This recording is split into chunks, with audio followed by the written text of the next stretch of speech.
বাবা, কাজ কি খুঁজে পেলে? না রে মা, আজও কোনো কাজ খুঁজে পাইনি।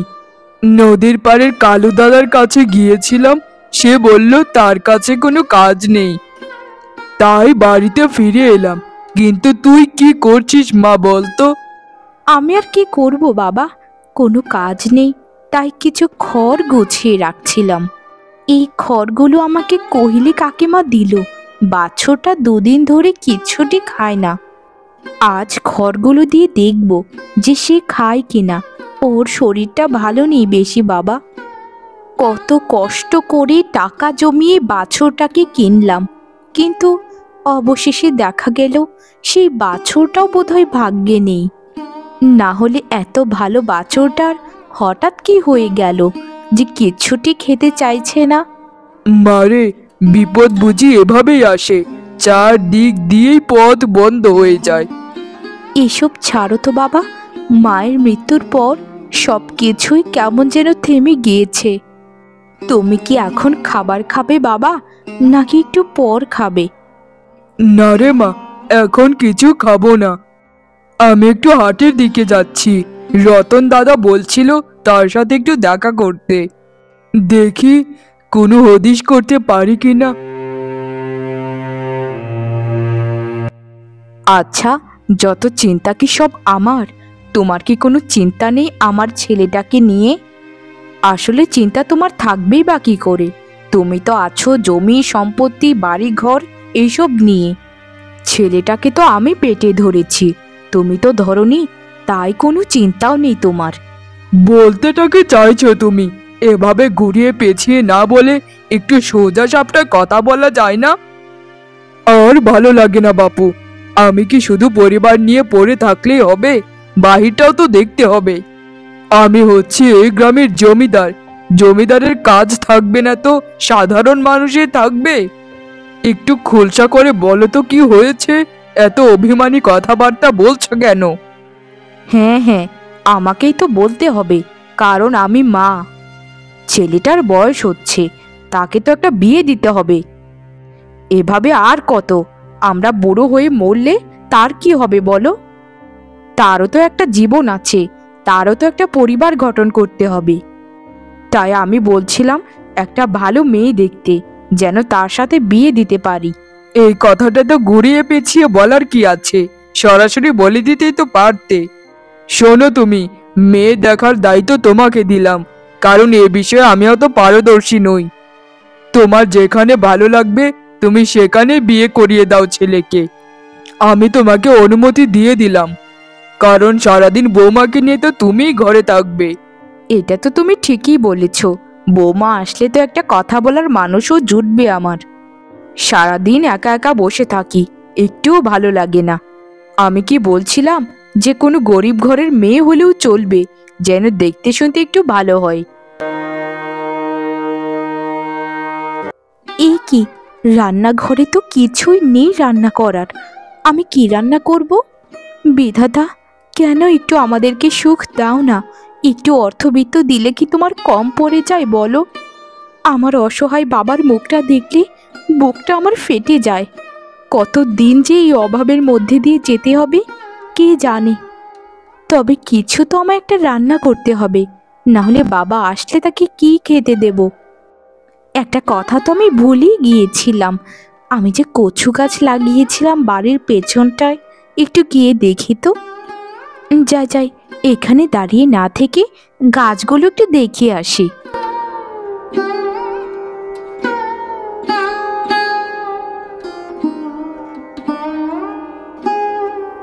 বাহ, কোনো যত্ন জল ছাড়াই গাছগুলো তো ভালোই বড় হয়েছে। আজ না হয় এখান থেকে কিছু কচু পাতা তুলে শাক রান্না করে ফেলি। গরম ভাতের সাথে কচু শাক খেতে দারুণ লাগবে। আর এমনিতেই বাবাও তো কচু শাক বেশ পছন্দ করে। যাই যাই, একটু পর বাবা চলে আসবে, আমি রান্নাটা গিয়ে চাপিয়ে ফেলি। এই যে বাবা দেখো, তোমার জন্য আমি তোমার পছন্দের কচু শাক রান্না করেছি। আমার বিশ্বাস বাবা, কচু শাকটা খেতে তোমার দারুণ লাগবে। নাও নাও বাবা, কচু শাকটা খেয়ে নাও, তারপর যা বলার তুমি আমাকে বলো। সারাটা দিনই তো কাজ খুঁজতে থাকো, নিজের খেয়ালও তো একটু রাখো না বাবা। কচু শাক কোথায় পেলি মা? আমি তো এগুলো বাজার থেকে আনিনি। আর রান্নাঘরে তো কিছুই নেই মা। আমাকে তুই বলিসনি কেন যে ঘরে বাজার নেই? আর বলো না বাবা, কোহিলি কাকিমার বাড়ির সামনে কিছু কচুর চারা উঠেছিল, সেগুলো কাকিমা কেটে ফেলতে চেয়েছিলেন, কিন্তু আমি বলে কই গাছগুলো নিয়ে এসেছিলাম। ভেবেছিলাম বাড়ির পেছনটা তো খালি পড়ে থাকে, সেখানে না হয় গাছগুলো লাগিয়ে ফেলি।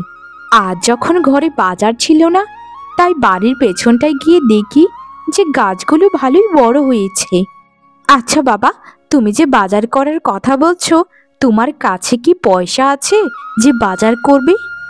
আমার মেয়েটা দেখতে দেখতে কত বড় হয়ে গেল, সেটা তো আমি টেরই পেলাম না।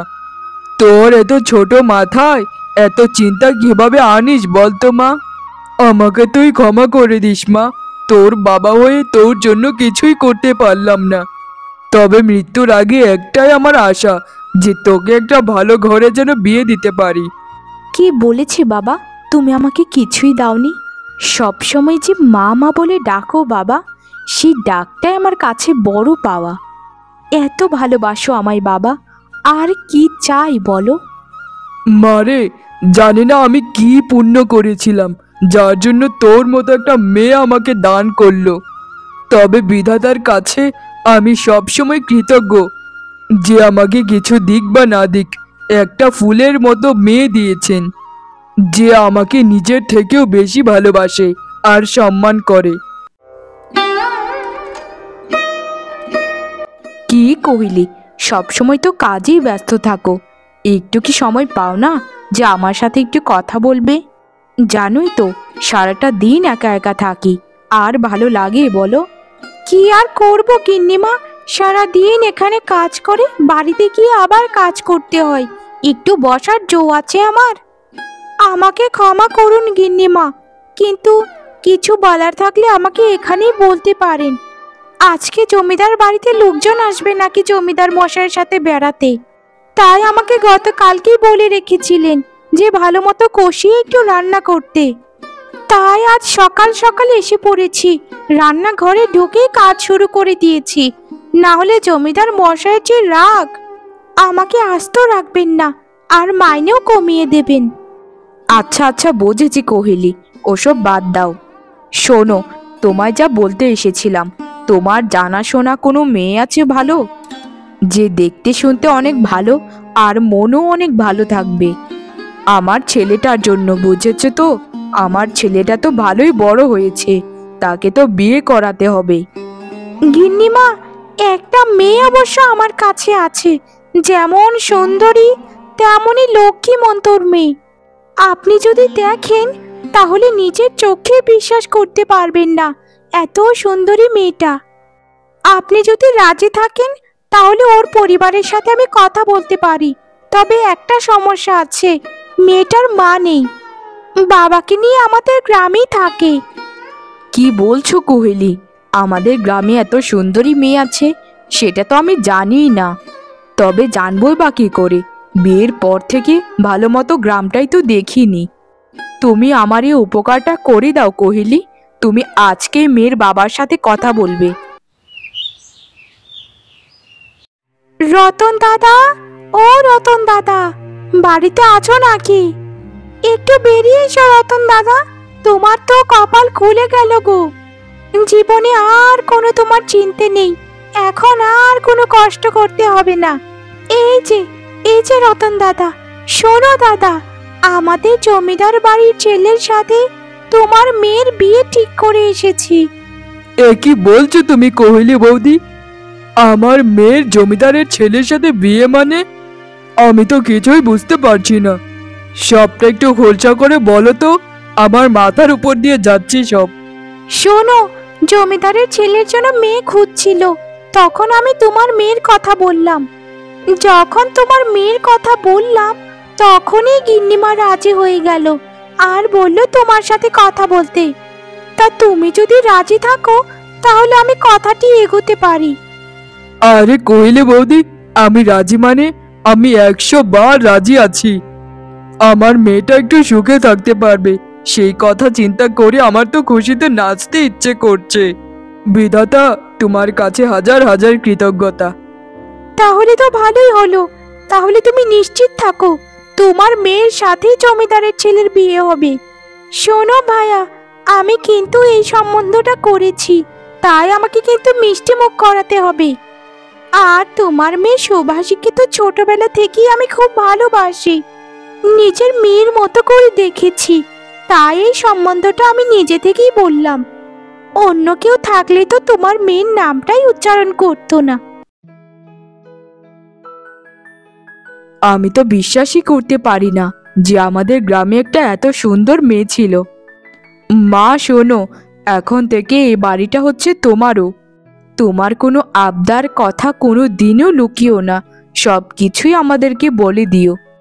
আমি জানি মা, তোমার মা নেই, তুমি এখন থেকে আমার মেয়ে।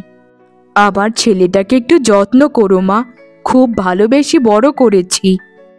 মা, আপনি কোনো চিন্তা করবেন না, আমি আমার স্বামীকে সর্বোচ্চ সম্মান করব। তবে আমিও কখনো ভাবিনি মা যে আমার জমিদার বাড়িতে কোনোদিন বিয়ে হবে। আমিও খুব খুশি মা, আপনার মতো শাশুড়ি আর আমার স্বামীর মতো স্বামী পেয়ে। আমি আপনাদের অসম্মান কোনো দিনও হতে দেব না। সব সময় আপনাদেরকে সর্বোচ্চ সম্মান করে চলবো। আমি খুব ভালো বউ হয়ে থাকবো মা। মা, তোমায় অনেক ধন্যবাদ। তুমি আমার জন্য পৃথিবীর শ্রেষ্ঠ গিন্নি এনে দিয়েছ। আমি তো সবসময় এরকম একটা মেয়ে চাইতাম, যে সুন্দরী এবং খুব ভালো মনের মানুষ হবে। আমি যদি জানতাম যে তুমি আমাদের গ্রামে থাকো, তোমাকে আরো অনেক আগেই বিয়ে করে নিতাম। তবে ঈশ্বরের কাছে আমি অনেক কৃতজ্ঞ। শোন বাবা, তোকে একটা কথা বলি, বৌমার সাথে খুব ভালো মতো আচরণ করবি। ওর মা নেই, বাবার সাথেই সবসময় থাকতো। বাবাকে ছেড়ে এসেছে, তার মনটা তো একটু খারাপ থাকবেই। ওকে বোঝাস বাবা।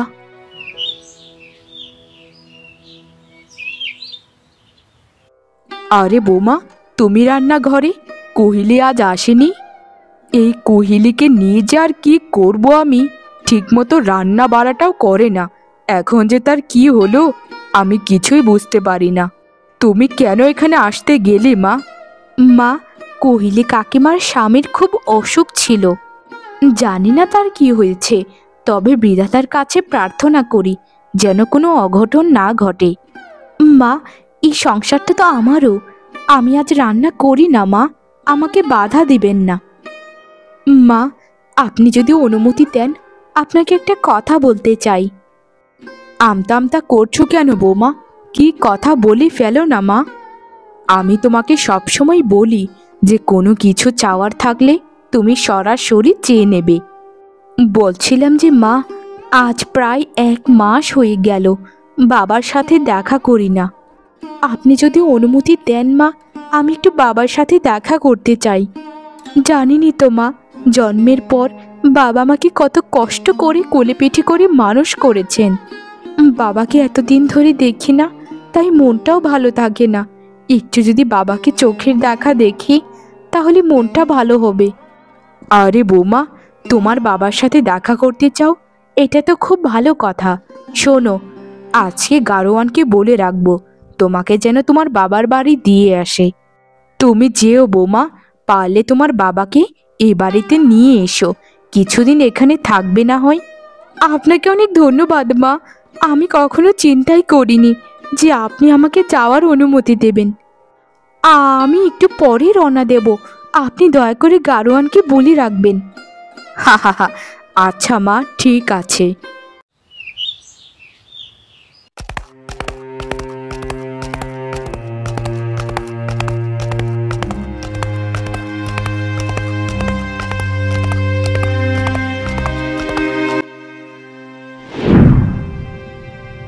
আপনি কি কাকিমা? আমার বাবা কোথায়? বাবা, ও বাবা, তুমি কি ঘরে আছো? বেরিয়ে এসো বাবা, আমি তোমার সাথে দেখা করতে এসেছি। বাবা, ও বাবা, আছো কি ঘরে? আপনি বলুন না, এভাবে চুপ করে থাকবেন না, দয়া করে উত্তর দিন। কে তুমি মা? এভাবে বাবা বাবা বলে কাকে ডাকছো? তোমায় তো আমি চিনতে পারছি না। এই বাড়িতে যে লোকটা থাকতেন তার কি তুমি কিছু হও? হ্যাঁ হ্যাঁ কাকিমা, আমি ওই লোকটারই মেয়ে। আমার বাবা ছিলেন উনি। উনি কোথায় গেছেন দয়া করে আমাকে বলুন। আমার বাবা কোথায় বলুন কাকিমা। তুমি কি কিছুই জানো না মা? তোমার বাবা তোমাকে বিয়ে দেওয়ার পরে গ্রামের জমিদার তো তোমার বাবাকে এখান থেকে তাড়িয়ে দিয়েছেন। তার মান সম্মান বাঁচানোর জন্য তোমার বাবাকে হুমকি দিয়েছে যে এ গ্রাম ছেড়ে যদি সে চলে না যায় তাহলে তার মেয়েকে শান্তিতে থাকতে দেবে না। তাই তোমার বাবা তোমার ভালোর কথা চিন্তা করে আমাদের কাছেই বাড়িটি বিক্রি করে অন্য গ্রামে চলে গেছে। তোমার অজানায় এত কিছু হয়ে গেল, তুমি জানো না মা? এ কি বলছেন আপনি? এ কখনো হতে পারি না। বাবা, বাবা আমাকে ছেড়ে তুমি কোথায় গেলি বাবা? আমি বিশ্বাস করি না।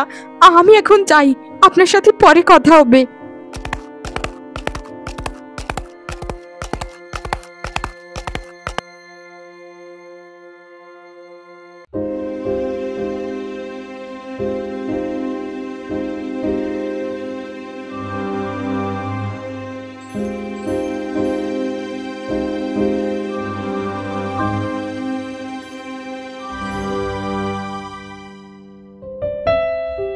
একই কথা বলছো তুমি গিন্নি? আমার বাবা এতটা জঘন্য মানুষ যে নিজের সামান্য সম্মান রক্ষার্থে এই গ্রাম ছেড়ে তোমার বাবাকে তাড়িয়ে দিয়েছে? ছি ছি ছি ছি ছি, এরকম একটা বাবা আমি কোনোদিনই চাইনি। দাঁড়াও গিন্নি, আমার বাবাকে গিয়ে ধরছি। আমার বাবা এরকম, এটা বলতেও লজ্জা লাগছে। আমি যেভাবেই হোক তোমার বাবাকে এনে দেব। তুমি দয়া করে কান্না করো না গিন্নি। ছি ছি বাবা, তুমি এরকম নিচু একটা কাজ করতে কিভাবে পারলে? তুমি আমার স্ত্রীর বাবাকে কিভাবে তাড়িয়ে দিলে গ্রাম থেকে? তোমার কি একটুও বাঁধলো না? বিয়ের সময় সবকিছু তো খুব ভালোই ছিল, লুকিয়ে লুকিয়ে এই কাজ তুমি কখন করলে? আমিও সিদ্ধান্ত নিয়েছি, এই জমিদার বাড়ি ছেড়ে আমি জঙ্গলে গিয়ে আমার গিন্নিকে নিয়ে বসবাস করব। আমি এটা করেছি তোর ভালোর জন্যই, না হলে মানুষ কি বলতো যে জমিদারের ছেলের শ্বশুর একটা কুঠিরে বসবাস করে, তা আবার মাটির কুঠির। তোর মান সম্মান কি গ্রামে থাকতো বল? তুমি এরকম একটা নিচু কাজ করবে সেটা কোনো দিনই ভাবিনি। কে বলেছে গরিবের ঘরের মেয়েকে বিয়ে করলে সম্মান চলে যায়? আসলে মূর্খ তো তারা যারা গরিব মানুষকে মানুষ বলে গণ্য করে না। আমাকে তোমরা ক্ষমা করে দাও। আমি আমার বৌমার বাবাকে খুব তাড়াতাড়ি আনার ব্যবস্থা করছি। যেভাবেই হোক আমি আজ থেকে লোক লাগাচ্ছি, দুদিনের মধ্যেই বৌমার বাবাকে আমি এই বাড়িতে এনে হাজির করবই করব। ঠিক আছে, দুদিন তোমাকে সময় দিলাম, এর মধ্যেই বৌমার বাবাকে বাড়িতে আনবে। আর শোনো, বৌমার বাবা যতদিন বেঁচে আছেন আমাদের সাথেই থাকবেন। এটাই আমাদের শেষ কথা, বুঝেছো তুমি? এই তো, এই তো আমার বাবা। বাবা, তুমি কোথায় চলে গিয়েছিলে আমাকে ছেড়ে বলো? জানো বাবা, জানো তুমি, তোমাকে বাড়িতে দেখতে না পেয়ে আমার মনের উপর দিয়ে কতটা ঝড় বয়ে গেছে। কেন বাবা, কেন? আমার সুখের জন্য কেন তুমি এই গ্রাম ছেড়ে চলে গেলে? তুমি একবারও ভাবলে না তোমাকে ছাড়া আমি বাঁচবো কি করে? মারে, তোর জন্য আমি কিছুই করতে পারিনি কোনোদিন, তাই ভাবলাম এবার যদি কিছু না করতে পারি তাহলে তোর কাছে সারা জীবন ঋণী হয়ে থাকবো, কারণ আমি কোনোদিন ভালো বাবা হতেই পারিনি। তাই তোর সুখের জন্য এই গ্রাম ছেড়ে চলে গিয়েছিলাম। বিয়ান মশাই, আপনাকে আমার স্বামী এত বড় শর্ত দিল, একবার আমাদেরকে জানানোর চেষ্টাও করলেন না। আপনি তো ভেবেছিলেন যে জমিদার বাড়ির সকলেই বোধহয় খারাপ, কিন্তু আমার স্বামী খারাপ হতে পারে, কিন্তু আমরা এতটা খারাপ কখনোই নই। আমার স্বামীকে আমি যথেষ্ট শিক্ষা দিয়েছি, আপনাকে তো মুখই দেখাতে চায় না। সে অনেক লজ্জিত আপনার কাছে। শুনুন বেআইন মশাই, আপনি এখন থেকে এই জমিদার বাড়িতেই থাকবেন। এটা হয় না দিদি। মেয়ে শ্বশুর বাড়িতে থাকলে লোকে কি বলবে আমায় বলুন? বেয়ান মশাই, লোকের কথা ছাড়ুন। আমরা এই গ্রামের জমিদার, আমাদেরকে কে কি বলবে সেটা আমরা কখনোই পাত্তা দেই না। আপনি কেন মেয়ের শ্বশুর বাড়ি ভাবছেন? এটা এটা আপনারই বাড়ি। আপনার মেয়ে যদি আমার মেয়ে হতে পারে, তাহলে আমার ছেলেও তো আপনার ছেলে, বলুন। হ্যাঁ বাবা, মা একদম ঠিক কথাই বলেছে। তুমি এখন থেকে এই বাড়িতেই থাকবে আমাদের সাথে। তুমি আর কোথাও যাবে না বাবা, কোথাও যাবে না। আমি তোমাকে খুব ভালোবাসি বাবা, খুব ভালোবাসি।